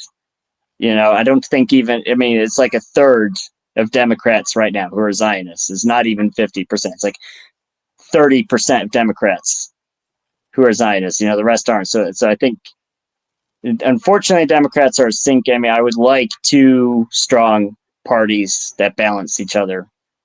But the way I see it, Democrats are just going to cling to Israel as the ship's going down. Hell, Kamala Harris lost the election because of Israel. I think that was the single biggest issue that caused her to lose the election. It was more important to her to support Israel than to win the goddamn election. That's the headspace Democrats are in right now. No, it's WWE. It's fake. They both work for the same people, and it's a stage managed, choreographed, theatrical electoral process. And so, yes, it's not obviously, choreographed. The Democratic Party does not care what the voters want. Obviously, they don't care about winning. They would rather lose than take the right issues and actually get people to vote for them. That's just the reality of it. It's weird because it's not something I ever would have expected. I think even the Charlie Kirk assassination's been this kind of catalyst for anti-Zionism on the right. Like today, I saw a text message conversation that was shared by Candace Owens. Yeah, it was from Charlie Kirk.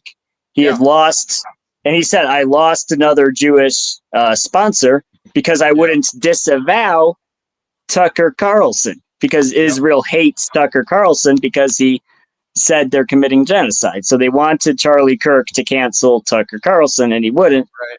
So they defunded him. And people are starting to wonder, well, yeah. So I think on the right, so I don't think my point is that's not survivable for Zionism when both the left and the right are turning on Zionism because it's happening on both. It's not happening just on one side. It's happening on both sides. Because on the left, you have the Arab. Yeah. You have that very ethnic-oriented, global South-oriented faction of the Democratic Party, who are, of course, against Zionism for obvious reasons, because they're bombing their homes and killing their children. Now, on the right, you have something similar. It's not as large as on the left now, but it's just look at Facebook, because I think everybody on this show wastes too much time on Facebook. But think of how much, what used to be called anti-Semitism. I'm actually amazed when I go through my feed. Everybody's just kind of openly saying it now. The stuff about Israel, the stuff about the Zionist lobby and AIPAC and the ADL. It's easily 100 times more than it was 10 years ago, easily 100 times more. So I think Zionism is, they can buy all the channels and the platforms they want, but I think the public sentiment has so severely shifted against them. They can't fix it now. It's not fixable for them. I think it was a mistake calling anyone that resisted Israel's genocide in Gaza anti-Semite, because people know that they're not anti-Semites. I've been called an anti-Semite for some of my writings, but I know I'm not an anti-Semite.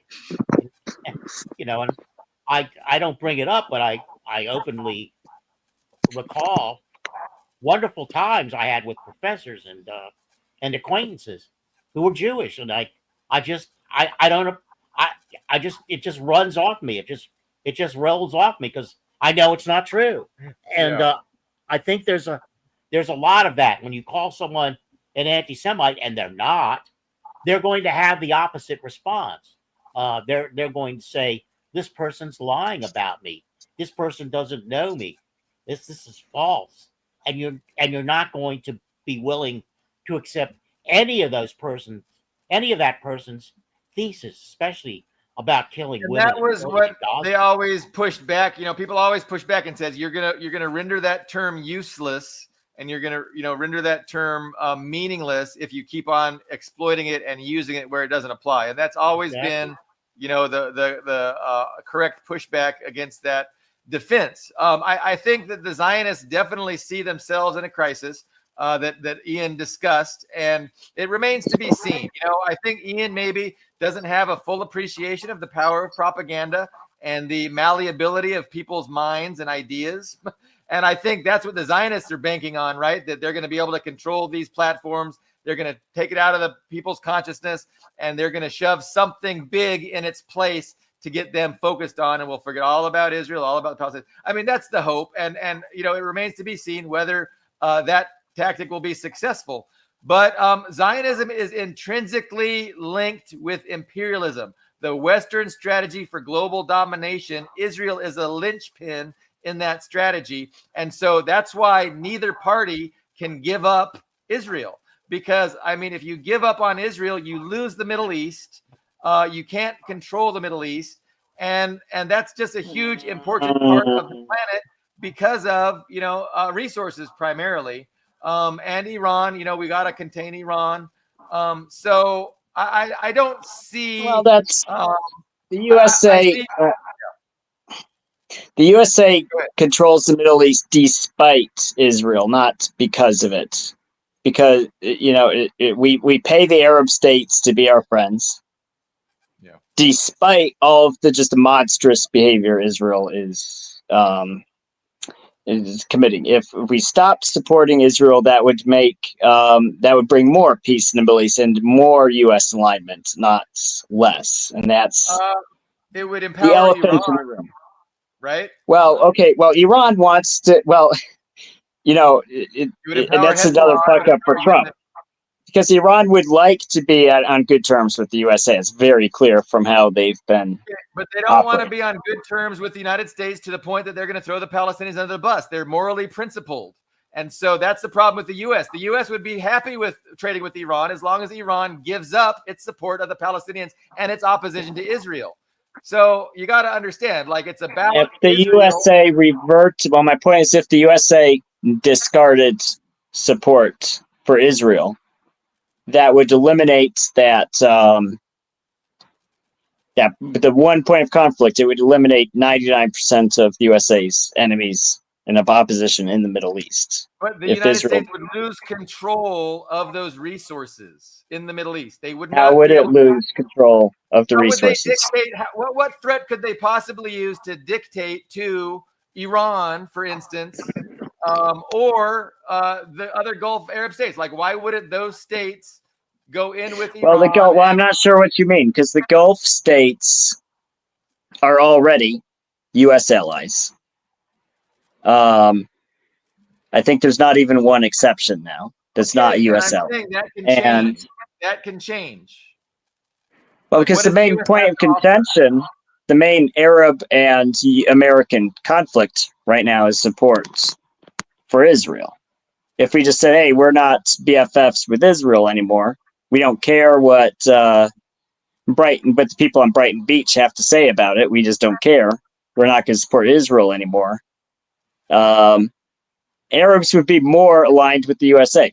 Iran would be. That's basically the only point of contention. Okay, Turtle Soup says, "Well, I'm wrong." Well, how am I wrong? Well, Iran keeps signaling they would like to trade with the USA. It's the USA that says no. Arab states are already allies. It's not about trade, Ian. It's not about trade. Russia wants to trade with the United States. China wants to trade with the United States. The United States doesn't give a fuck. United States wants to control those governments and those resources. They want control. Well, they already control those governments. Which Arab? Okay, let me ask you. we'd all live in peace and prosperity if the U.S. just wanted to trade. Come on. Sorry. Well, my point is, it's Israel that's causing problems for U.S. Because it's a saying, the U.S. had no enemies until Israel. Well, it's true. The U.S. had no enemies in the Middle East until they started supporting Israel. Every Arab state, without even one exception. Well, let me take that back. There's Yemen, but every Gulf state, what classifies as a Gulf state, every last one of them is aligned with the USA. Iran wants to be aligned with the USA. It doesn't happen because the Israeli lobby in the USA says, no, we can't be aligned with Iran. That's the only reason Iran and the USA are not aligned right now. I mean, you keep shaking your head, but why am I wrong? Why? I just explained it. The U.S. is not interested in trading. They don't want to trade, Ian. They want control. They want to control the governments. They want to control the resources. Israel is a tool for the United States in the Middle East to control those governments and control the resources. And if the United States gave up on Israel, USA already controls. Iran would be the regional hegemon, and Iran would then develop an alliance with its neighbors that the U.S. couldn't control. So the whole point is to control that region through Israel and keep a sovereign state like Iran from doing it. Because we don't control Iran. Iran's not going to just do what our best interest is. Israel is going to play that role a lot more than Iran would. And Israel's like the 51st state. Just think of Israel as part of America. They're part of the white empire. But it's about control. It's not about trading. And no, we don't trade. We take, Ian. We fucking take. Well, look what. Kill you. I'm sorry. I mean, you just keep. I mean, because that we already have the Middle. Well, my point is, we already have control of the Middle East. You don't need Israel. The USA already controls. We don't control. We Iran. do. Iran. Well, okay. There's Iran, but I just told you, Iran would like to align. Yemen is a tiny country on the peninsula of Saudi Arabia. The threat to U.S. Western interests was Arab nationalism. It was secular Arab nationalism led by Egypt, Nasser, and so Egypt is a U.S. ally. Saudi Arabia is a U.S. ally. Jordan is a U.S. ally. Because of decades of struggle. So if we don't have control in that region, if we don't have a big club to attack people with in that region, they will move towards nationalism and towards doing things. Every one of those countries, not in our interest. Listen to me, Billy Bob. Every one of those countries receives U.S. money everywhere. Egypt receives U.S. money. Saudi Arabia, they drive for God's sake. Saudi Arabia drives American Abrams tanks. They are already aligned with the USA. We have Saudi Arabia. We have Egypt. We now have Syria. They don't need Israel. Israel is a problem. Israel makes everything worse for the USA. If the problem is that these societies are very volatile, they might have a government right now that is willing to be paid off, but that's not guaranteed tomorrow. The only thing that guarantees that. Well, the reason it's not guaranteed is because Israel. Well, Israel is at best a loose cannon because they see themselves as the senior partner in the relationship with the USA. I mean, the Israelis themselves see that. Netanyahu uses how we can squeeze the USA dry, right? They have AIPAC. My point is that the USA has a club. The USA has the largest military in the world. They don't need Israel. They support Israel because Israel is the most powerful lobby in the USA. The USA has Saudi Arabia. The USA has Egypt. The USA could have Iran if it weren't for Israel. Okay, I apologize. I think I've taken it way off what our original thread of discussion was. I apologize. No, it's an interesting discussion. You never know where we're going to end up. I mean, we have a fundamental difference of opinion regarding, how reality works and how, what's going on. And it's a big one. And you see it all the time. A lot of people, especially in the right-wing libertarian types, and even Jeffrey Sachs says straight up, Israel controls the United States. And I don't think that's a very insightful analysis. I don't think it's correct. I don't think it's an accurate perspective.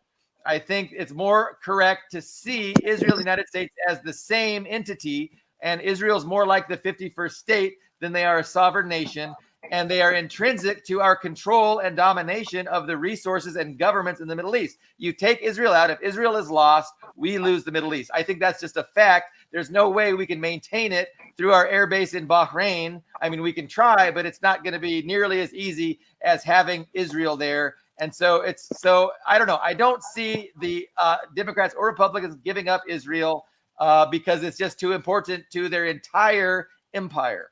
It's intrinsic to it. But, you know, and so I hear that a lot. I do hear people on the right saying Israel's a liability. And it's like, that is just a flawed analysis. I just reject it. Okay. So so let me ask you this. Which Middle Eastern state would not be a friend of the USA if we were not supporting Israel? Which one? Okay. That's a good question, and I want you to listen to my answer this time. The United States is not interested in friendships, Ian. We're interested. Well, okay, in partnership. Let me backtrack. Okay, partnership. You can use whatever words you want. No, whichever word. Okay, this is important, and you're literally not getting it. We want to control these governments. We want to be able to determine who is in power, what policies they pursue. We want to decide that, Ian. We don't want friends and partners. Like, that's it. You've got to understand. I don't think it's a true statement. I mean, because we are partners with Saudi Arabia. No, we have this relationship. We have a relationship with Saudi Arabia. The Saudis have what they want. Americans have what we want. Bahrain. And there's Bahrain, Qatar. These countries all have their own oligarchies. And Americans have met, I mean, really, listen to me, I mean, because this is like every one of these Arab states has their own little oligarchy. Every one of those oligarchies has met with American oligarchs, right? With the State Department. Okay, what do you want? And what do we want? And every one of those countries that I just listed has reached an understanding with the USA.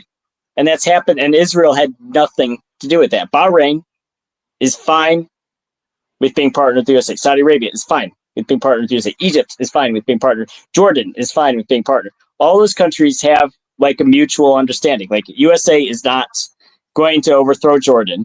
Saudi Arabia is not going to, USA is not going to invade Saudi Arabia, not going to invade Kuwait, not going to invade Qatar. Because we already have an understanding. We already get what we want from those countries, and those countries get what they want. I just don't know where you get this idea where because the USA is evil, we can't reach an understanding with other countries. I mean, it's demonstrably not true. There's lots of countries that have an understanding. I mean, you can use whatever word you want. There's many countries around the world that have some sort of arrangement with the USA that works for both parties. I mean, that's definitely true for Bahrain. It's definitely true for all those. And Israel, they don't need, because the reality is that the USA had relationships with most of those countries even before Israel. Do you think the Saudi princes care about democracy or the Arab nation? They don't. They don't give a shit. So the USA says, hey, we'll give you. They need us to prop them up. And so if we're not there, if Israel's not there, it changes the paradigm. And again, I talked about the volatility of these societies. Like, these governments aren't secured in power. You think Egypt is secure in power? No. You think the Hashemite clown in Jordan is secure? No. He's got millions of Palestinian refugees that fucking hate him. So you take Israel out, you take the threat of force, you take the threat of American military force out of the equation. It's going to Jordan and Egypt are probably the most stable Middle Eastern countries. Because no Arab state is completely stable, but those two countries are probably the most stable Middle Eastern country. You think Egypt? Yeah. Well, I mean, it's Egypt. I mean, where you wasn't can't long ago expect there was too much out of it. people in the streets and they overthrew their government, and then the military had to come in and put that guy in prison and kill him. Well, And then that's it. I mean, like I said, it's Egypt. I mean, you can't. It's not. It's not France.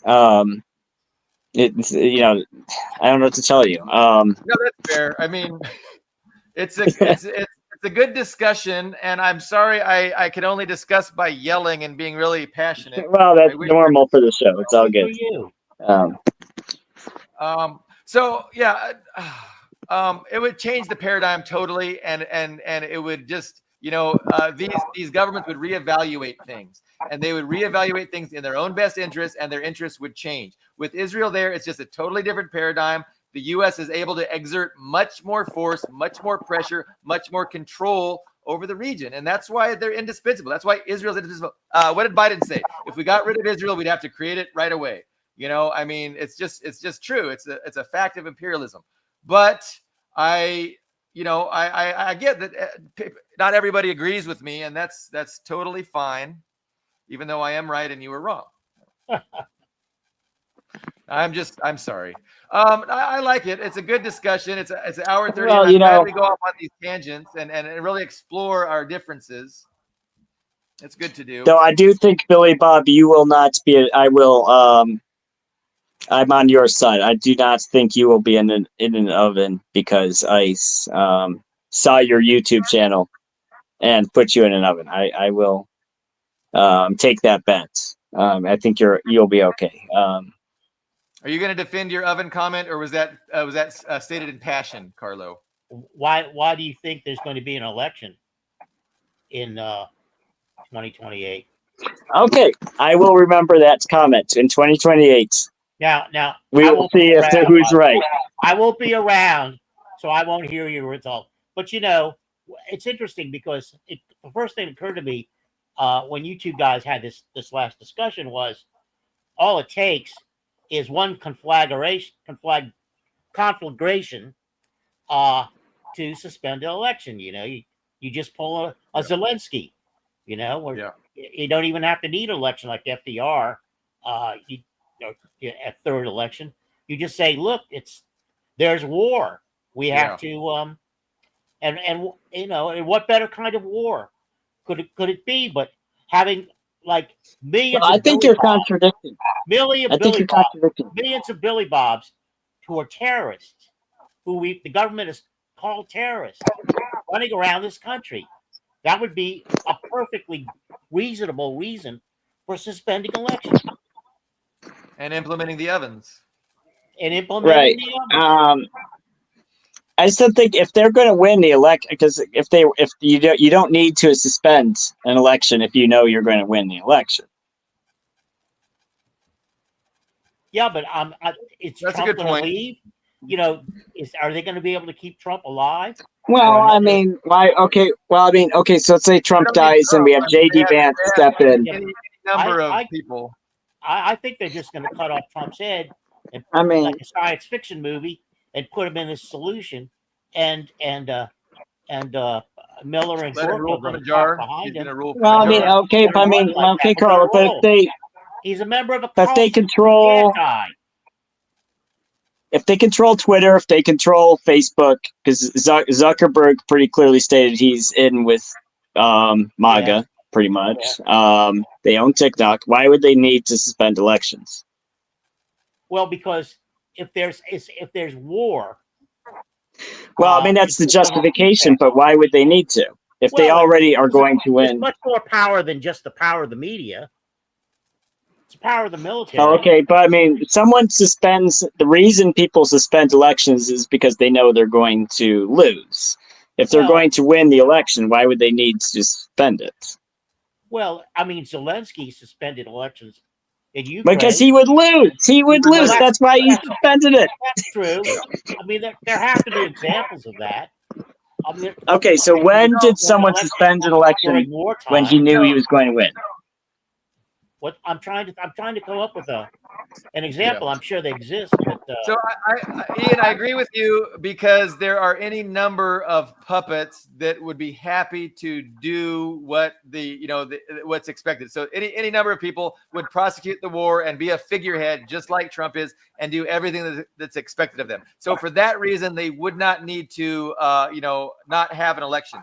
But what about not having an election just to get people's attention and to focus everybody on this huge threat? This threat is so big.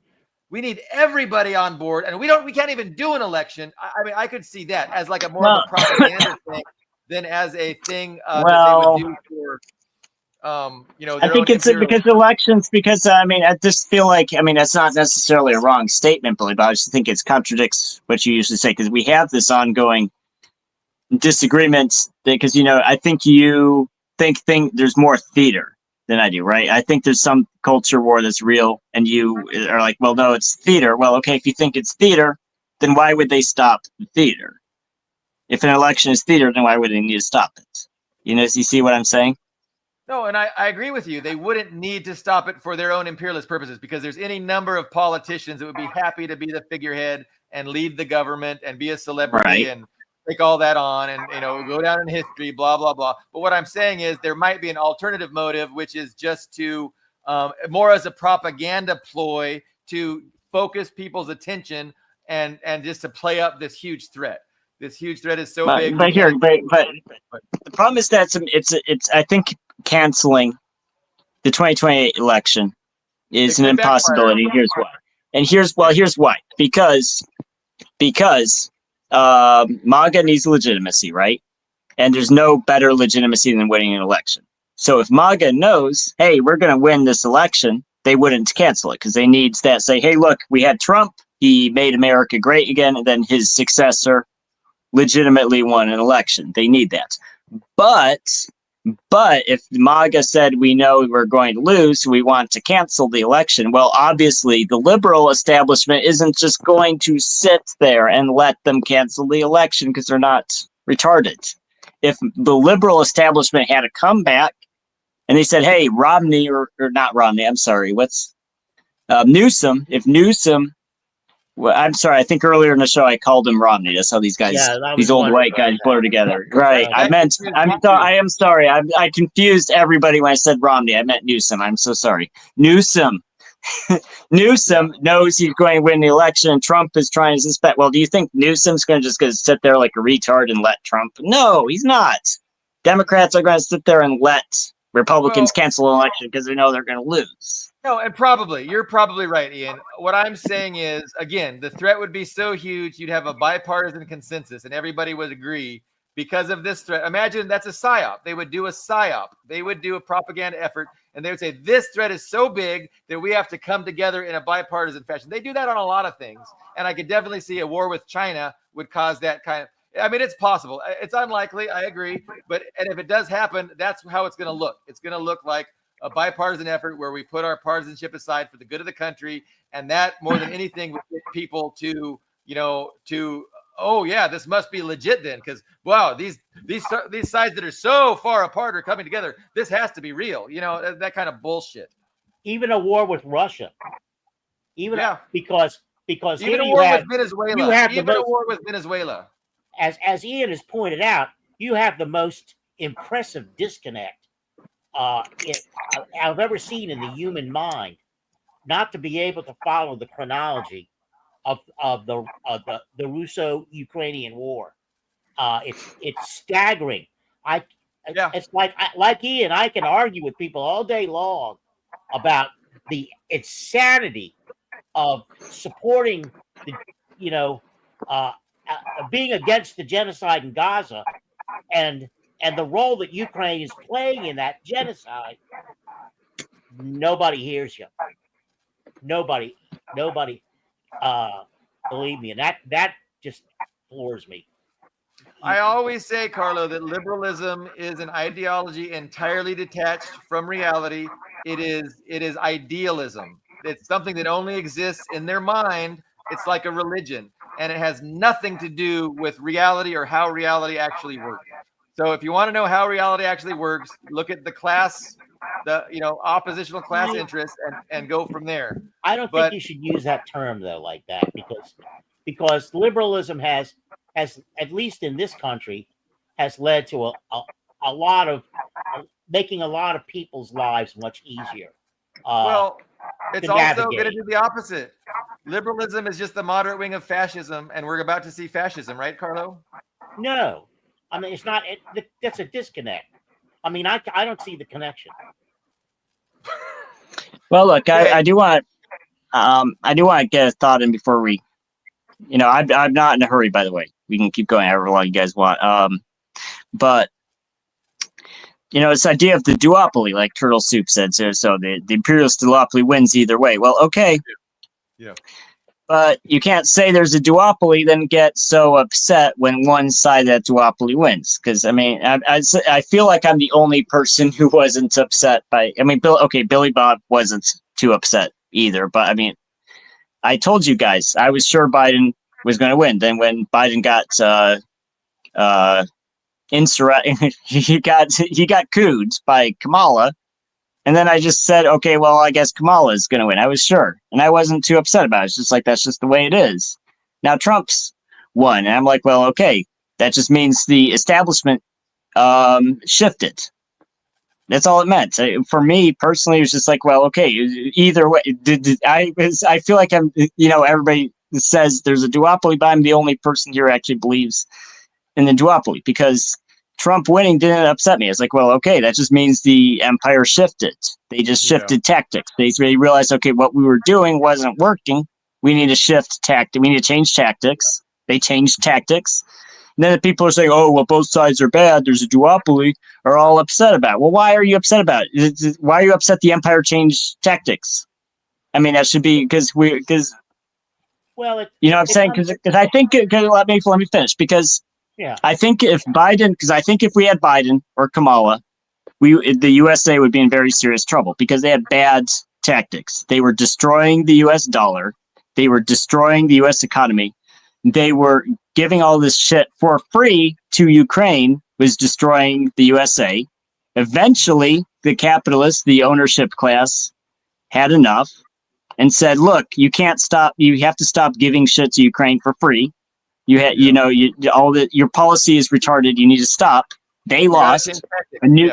They changed tactics. That's all it is. That's why I'm not upset. And like all these people are saying both sides are bad. Well, you obviously don't believe both sides are bad if you're getting so upset about it. It just means they changed. Why? I mean, so let me ask all you and everybody in the comments this question: why is the empire changing tactics? So, I mean, because it does make you, I mean, don't deny it, it does make you emotional. Why does it make you emotional that the empire changed tactics? The last strategy didn't work. Why? You're wrong about the money. The money went to the military-industrial complex, which was perfectly happy with taking it. It didn't go to Ukraine necessarily. It ultimately went into the pockets of the military-industrial complex and all the hundreds of other corporations. I mean, look who bought up the land in Ukraine. That's true of every war. That's true of every war. I know, but that negates your argument, though. No, it doesn't, because I mean, and I will admit that's the first time. This is probably the first war in history where that argument's been made. Because we had World War II, we had the Vietnam War, we had the Korean War, the Vietnam War, we had all these wars. I've never heard them say, well, this war doesn't actually cost anything because the money's staying. Well, no, the money it's not free money. You pay a corporation to build tanks or artillery shells. You still got to pay them. Russia in World War I were mostly building their own weapons. They made their own uniforms. They made their own rifles. They made their own bullets. Their economy collapsed because it's your own corporations building shit doesn't mean the war is free. It's a ridiculous argument. It collapsed their economy. I'm not making that argument, but I'm saying it wasn't like we just gave the Ukraine money. Certainly, the oligarchs there skimmed money. Carlo, I think there's a substantive they got difference. involved in the black market of selling those weapons when they arrived. That sort of thing. But the point is that they're making Europe pay. Trump made Europe pay for the weapons. So now it's not American taxpayers paying for it. Europe is not going to pay for those weapons. Well, they are paying for it right now. They don't have the money to pay for it. Well, if they collapse their economies, it's on them. They are. It's a factual. It's like that's Keynesian economics. We can get in. I mean, we can get into the whole Keynesian economics thing. Money isn't real. Okay, sure, but that's a different argument. The point is, it's not a different argument. Europe is writing the check. That is a fact. They're buying Patriot missiles. They're buying artillery shells and transferring. That's a fact. They're destroying their social safety net to be able to afford it. Germany literally, he literally said we have to defund welfare, and the reason he has to defund welfare is because they're buying shit from USA. That's an excuse. That's the public line. How is it a lie? I mean, it's a fact. I mean, we're not. I mean, how is it? The U.S. is paying for that entire amount. That's how is the U.S. paying for it? That's public relations. Just denying it's happening. I mean, because the Europe is. I mean, that's a fact, though. It's a fact. It's not something you say. Well, it's PR. No, it's a fact. European Union buys the American weapons and transfers them to Ukraine. It's a shift in policy. It's a legitimate difference, and to pretend that there's no change in policy or that policy doesn't matter it's not true. Like, the reality is there's a difference between the U.S. printing money out of thin air, giving it to their military industrial complex, and between the EU printing their money and then giving that to our industries for the money. It's a qualitative. Look, guys. Making them stop their social safety net, reducing the quality of life for Europeans. And so there's a substantive issue there. You can't just pretend it's all the same. Nothing's changed. I reject that too. What's happening there is that the public, Trump sat down with Ursula von der Leyen, and she promised to buy $750 billion worth of U.S. arms and give $600 billion in cash to the United States. We're not going to see a penny of that. It's all coming out of your taxes, Billy Bob.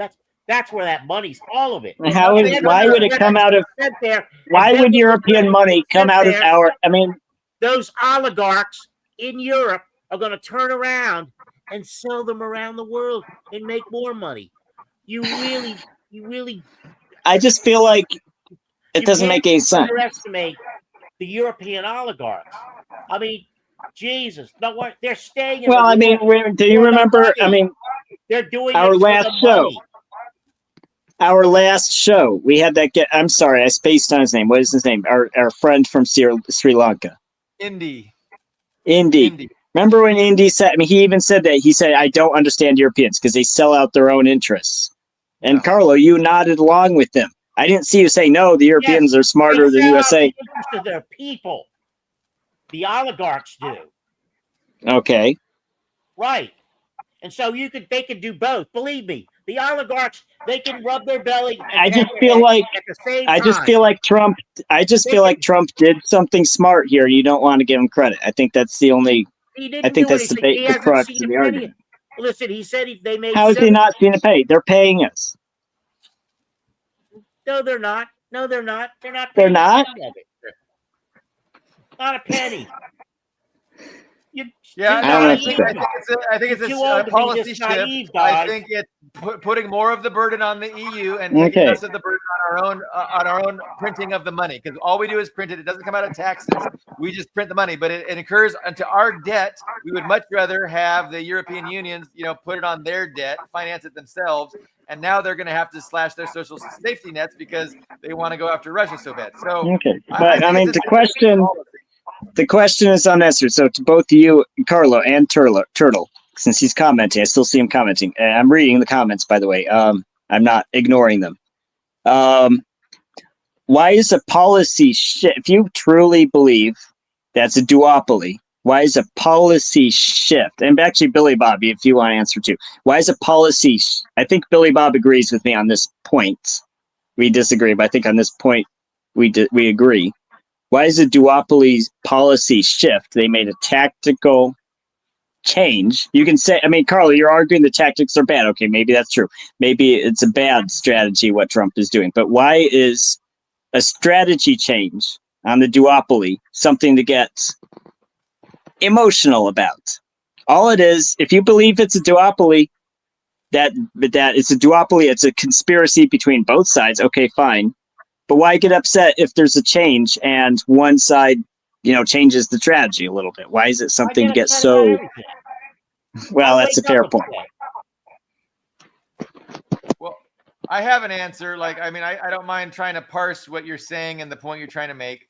And I agree with you. I can look at it, dispassionately, and I can see that, we're the empire, the duopolistic empire, is shifting from a more liberal cultural approach to a more fascisty cultural approach due to these threats that are presenting themselves, externally, and they're feeling this is the best way that they're going to be able to deal with it. Now, Carlo gets really triggered because that fascisty shift, he's got a big heart, and that fascisty shift is negatively affecting undocumented people of color, and it's causing problems for real people's lives, and it's going to be, it's going to snowball. It's going to get even worse than it is now, of course.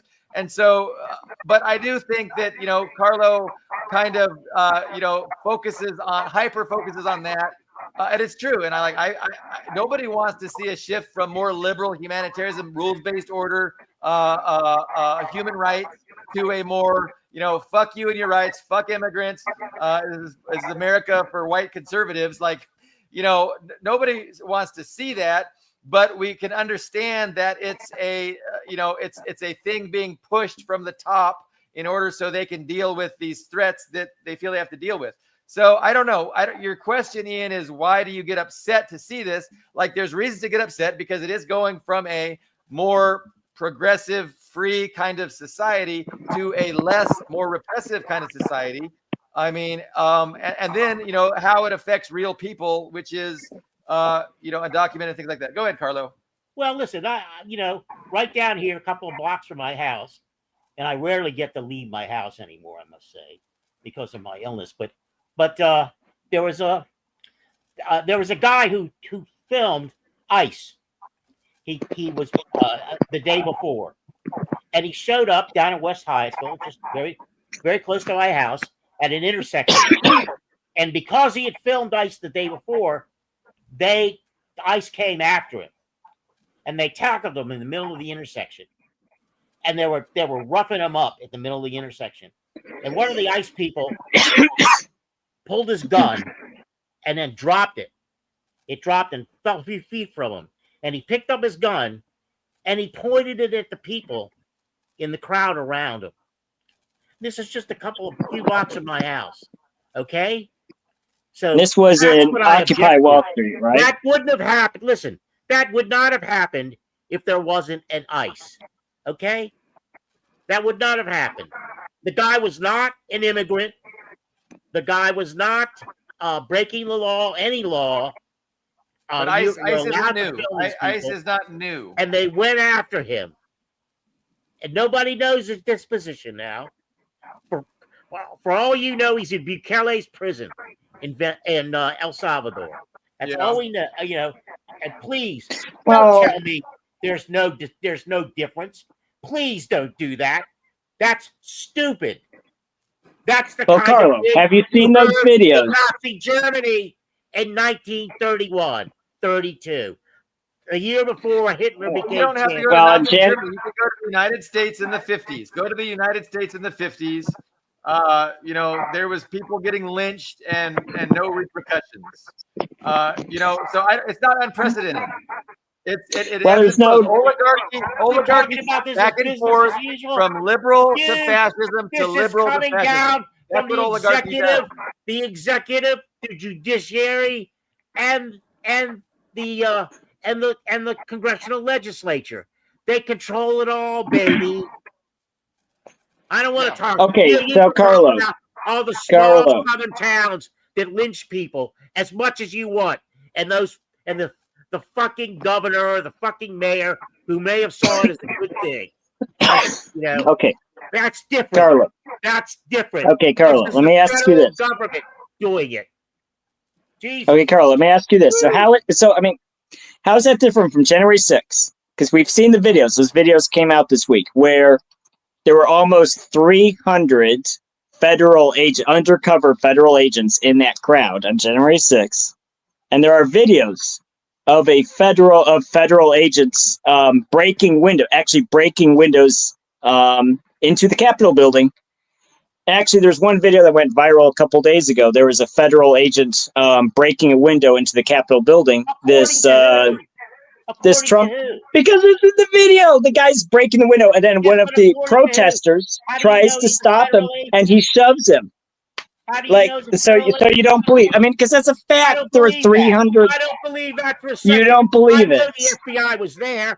I know the Secret Service was there. So you just don't believe it. But not in those you just don't believe it. Not 300 of them. Not 300 of them. That was a fact. That's a fact. It's a fact. Head in 300. That's okay. The whole crowd. Jeez. So no, I think I agree with Ian. That's a total fact. I think the Kash Patel has access to the evidence, and they've identified these 300, and they've gone through the video footage to see what those identified FBI agents were doing. And we have proof that one of them was like, I just heard that just now, but I absolutely believe it. And because what was happening was you're very naive, Billy Bob. They were provoking the crowd. I mean, because Carlo. You're fucking naive. Carlo, I know. Hasn't fucking agents doing I've seen it happen too many times. I mean, Carlo, let me ask you this. Why is it so unbelievable to you that federal provocateurs, because that's the word for a provocateur. FBI, Carlo, why defend the fucking FBI? What the fuck is wrong with you defending the FBI, Carlo? I'm not defending the FBI. Carlo I know they have people in the crowd, but just the numbers are too. The numbers are too stupid to believe. You have to do the numbers. You're too stupid. The numbers are so why would the FBI infiltrate a liberal crowd, but not a right-wing crowd? I told you they did. Of course they did. Okay, so they do. They do both sides for political gain, right? Yes, but the numbers are exaggerated, and it's all bullshit. Because they know how many agents. They said it was it was less than it was like 260, 270, so almost 300 agents in that crowd. I mean, because the FBI is not a smaller. Okay, look. Okay, so my next question. That's absurd. That's absurd. Okay, so look. You know anything about the FBI? They would never. I do know something about the FBI, Carlo. I was in the federal government for about 16 years. I know something about the FBI. I've worked with. Like that. They don't use those kind of numbers. Huh. The FBI is thousands of field agents, Carlo. Yeah, but they don't use those kind of numbers on any crowd. Yes, they do. What are you talking about? What are you smoking, Carl? No, they do you think in a Vietnam? Do you think, Carlo? Do you think at a Vietnam? Do you think in a Vietnam War protest they didn't have hundreds of federal agents or the Black Panthers? Listen, they do have hundreds. It's a huge organization. Anecdote time. When we were doing work with CISPAS, we would go down to their safe house in Shaw. Okay, and sometimes we talk to the guerrillas from El Salvador. Okay, to see to get the skinny. So it's kind of like it was kind of hinky to do that. Whenever we went down there were two guys sitting in the car right in front of the place. Suits. Now I don't know if they were INS or FBI, but it was two guys. And my friend. That's one street car. FBI. Carlo, I just Googled the number. Carlo. And giving them the finger. And I just looked up the number. Carlo, do you want to guess? I just Googled the number. Do you want to guess how many FBI employees there are? Guess. Just pick a number. 50,000. There's 38,000. 38. I just Googled it. 38,000. Right. 38,000. And how many of them? So do you think they couldn't put 200, 300 guys in a riot? Because that's not the modus operandi. What? Carlo, do the Democrats agree with you that it's a false number? Are the Democrats denying this fact? Who gives a fuck what the Democrats think? Well, I hate the Democrats. It's instructive. You got to gather all the data to figure out what is true and what's not. if it's a false number pulled out of Cash Patel's ass, the Democrats are going to call Of course it is. bullshit. But if Cash Patel, Jesus fucking Christ. well, then the Democrats would. You believe the anything Democrats that would call nutball bullshit, says? right? Okay, let me ask you a different Kidding me. question. He's a lying cocksucker. So why Jesus. aren't the Democrats calling bullshit? Cash Patel. Oh my Why- God. Oh No, God. let I me think ask I'm you gonna this. go What now. is Oh Lord, take me. How stupid are Omar? so, Carlo? Cash Patel. That guy at Occupy Wall Street, that provocateur, that FBI agent. Carlo, listen to me. So that FBI agent who pulled his gun on the crowds that you just told me about. No, he wasn't. What is the material difference? He was ice. What is the material difference between that guy and the shooting of Ashley Babbitt on January 6th? What is the material difference? The material difference. Well, there's a lot of material difference. First of all, that motherfucker had no reason to be there.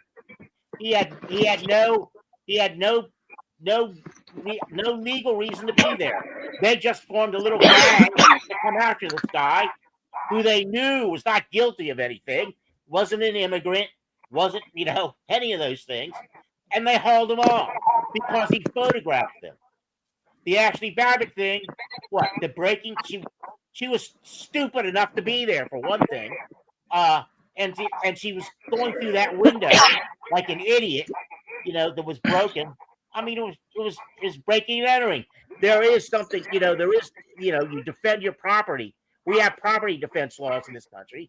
That guy, but you can't kill a person. That guy was exposed to protect the Capitol, and that's what he felt he was doing. Carlo, this is my problem. This is my problem. I see you have lots of problems, Ian. Go ahead. Look, here's my problem. Because here's my issue with a lot of leftists is because they will defend, their guys, quote unquote, their guys, but they won't defend people that they see as bad. I even said this when Ashley Babbitt died. I saw that in the news. It's like, how come all these people who whined, and are legitimately complaining? What was she doing there? You can't kill a person for breaking a door. You cannot legally. No, yes, you cannot. You cannot. Every day, you're on my property. Boom, you're dead. He was on my property. You cannot kill a person. You cannot legally kill a person for defensive property in all 50 states. I'm telling you this as someone who used to teach. Yes, no, you can't. It happens. I'm every day. It's called. It's not a legal, Carlo. It's not a legal term. It's Jesus Christ. Carlo. I used to be Carlo. Listen to me. I used to be a certified instructor in the state of Iowa. That means I could legally write people certificates to receive a permit to carry weapons in the state of Iowa. You cannot legally. You cannot stand your ground is defense of your own life or the life of another person. You cannot in any state. No, you are wrong, Carlo. I'm telling you, you are wrong. You cannot kill people for defensive property in any state. It's not stand your ground. No, stand your ground is defense of yourself. Carlo, listen to me. I'm literally reading you the law. You cannot. No, you're not. You're making it yes, I am. I taught. I certified people to carry. Oh my God! Listen, you're telling me. Stand your ground. Stand, Carlo. Carlo, stand your ground. Stand your ground is defense of your own life or the life of another person. You can say those cases, those jury verdicts were illegitimate. You can argue that, but the law says you cannot kill people for defensive property in all 50 states. All 50 states. All of them. You can if you tell the police, if the police ask you why did you shoot that person, you said Carlo. Can you listen? And there was an angry mob coming at them. What the That's defense. You just said it yourself. You cannot change. What the fuck is wrong with you? Okay. Ian? Jesus. I'm citing you the law. That's literally the law. That is the law. You're mental. You have biases and bigotries that I can't barely That fathom. is the law. It is the law. I don't know. And by I the don't way, know Turtle Soup, I am from California. I grew up in California. I just lived in Iowa, by the way. I don't know why Carlo wants to defend the guy that shot her. Like he should have been prosecuted. There was a mob coming at him. There No, were it was one hundreds of lady people through a window. coming through that doorway. You was mental one He lady shot her through the door. A really small lady. And this is my problem. Because I say because I still understand this There wasn't any attitude. provocation. Are you saying there wasn't any provocation? You mental midgets. Jesus Christ. Because when I was in my 20s, I was all about that film the police movement, where those guys. Do you remember that, the film the police movement? Yeah, anyone else remember that? Right, those guys would go and film the police, and they would document the civil rights abuses. Right, I was super into that at the time, and it's true. Standing on public property and filming people, like you said, Carlo, is not a crime. You can legally film whoever the hell you want, as long as you're not doing something that invades privacy, like upskirt photos. You can stand there and film whoever the hell you want when you're standing on public property. You can. When it comes to police brutality, my problem with lots of leftists is because they have this double standard. Because if you are truly against police brutality, you should be against both. When the SWAT team breaks in and into the wrong house and shoots the wrong person, you should be against that. When the police beat the hell out of someone who is just protesting or whatever, even if he's doing something kind of violent like breaking property, you can't just go and kill someone because he's breaking a store window.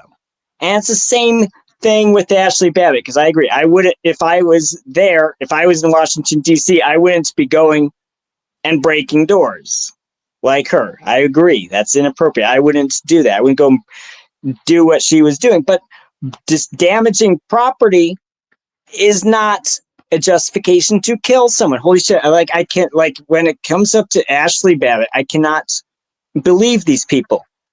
I cannot believe these people. It's not okay for the police to shoot people because they were damaging property. There were thousands of people there. Just because, and this is my problem with you guys, just because you don't like Trump supporters doesn't mean it's okay for the police to kill them. Holy shit. I don't think that's even like a complex concept. I don't care. Like, if I see the police shoot an unarmed person, I say the police is wrong because she wasn't armed. She had no weapon in her hand. She was hundreds of people there. Some of them might have been armed. You don't know that. You can't shoot people because they might have been armed. That's a ridiculous argument. No, it's not. Not when there's hundreds of people attacking. You can't shoot people because they might have been armed. That won't work anywhere. Yes, it will. Why did you shoot that person? Because he might have been armed. Do you even hear yourself? They killed 4 people that worked at the Capitol. Okay, did Ashley Babbitt kill anyone? No one killed. No. Nobody was killed. They did not. No one was killed, Carlo. Yes, they were. That was debunked. Yes, they were. Yeah, you and Cass Patel, you ought to have 4 people died for medical reasons. No one was killed from violence. That has been debunked, Carlo. Look at it. Look it up. They were killed from violence. Killed from violence.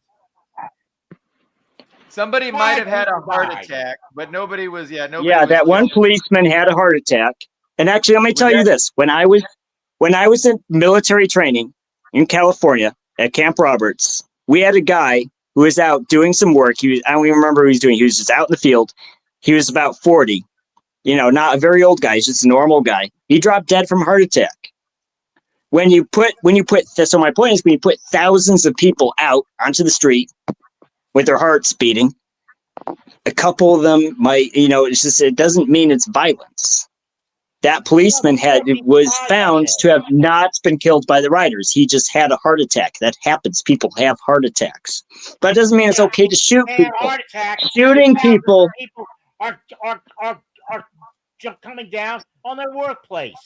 Jesus Christ, there's a circumstance there. There's a context. I just don't understand how you're defending the police. You keep telling me how you hate America and you fucking hate Christ. the USA and you hate the police, but it's okay for the police to kill people as long as they're not, as long as they're people you don't like. It's understandable. You might try a lesser charge, but it's understandable. I don't know. No, it's not. If I had hundreds of people coming at me through this doorway, I might have pulled the trigger. Well, I'm glad you don't have a gun, Carlo. Really. Well, you don't know that, do you? Yeah. So, okay, I want to contextualize that. So, I mean, that whole thing where the FBI is on the side of the current administration, God, the FBI. and they're trying to undermine Trump. That, to me, that is the oligarchy in an internal civil war, and that's how it plays out. And so we see that Trump ended up winning that civil war because he got enough of the oligarchs on his side to form a consensus. And now Trump is the figurehead of the ruling oligarch consensus. And he was able to usurp power from the previous. And we can see this cultural change from, the liberalism under Obama and Biden and Kamala to the more fascisty approach of Trump. And who knows where it goes. But, what was playing out was just the internal civil war where they were trying to derail Trump and wreck his chances to be able to take power. And it failed. And Trump won. But that's how I look at that. And for sure, Biden was weaponizing the FBI, and there was 300. It was the FBI's fault for January 6th. Is that what you're trying to sell? What? Is that what you're trying to sell? I didn't hear you. Oh, my God. Oh, Jesus Christ. Oh, fuck. Yeah, no. 300 FBI agents. That's one of the funniest things I've ever heard. Provocateurs doing their best to cause a violent thing that you don't think Trump and all those people that gave speeches knew the FBI was there that day? Of course they did. Did they warn the people that were listening to them? No, they didn't. They knew the FBI was there. They knew that in advance. All those people know that in advance. If you Carlo, you know in advance. Was the guy shut the fuck up about this shit? Jesus. Okay, Carlo, was the guy was that family at Ruby Ridge right wing or left wing? The family at Ruby Ridge. He was an asshole. Yeah. Let's say an asshole. There's room for many other categories. So they deserved it. So you're saying they deserved it? No, I'm not saying they deserved it, but he was. Well, my point is why. I think we. I just don't understand. I just don't understand why you defend the FBI when they attack people you don't like. That's why I don't understand about you. The FBI did not do that shooting. The FBI did not organize January 6th. The people that organized January 6th worked with the FBI. They knew everything the FBI was going to do. That's the way they are. They give the speeches. That doesn't make any sense. Send morons like you and Billy Bob out to die. Okay. I mean, because Waco was a religious cult. Move was a left-wing religious cult. Ruby Ridge was kind of a right-wing libertarian guy. Right. So I just don't understand. So, Carl, listen to me. I just don't understand how you can. I mean, because there are documented cases of the FBI going after both left wing and right wing people. Right. So why?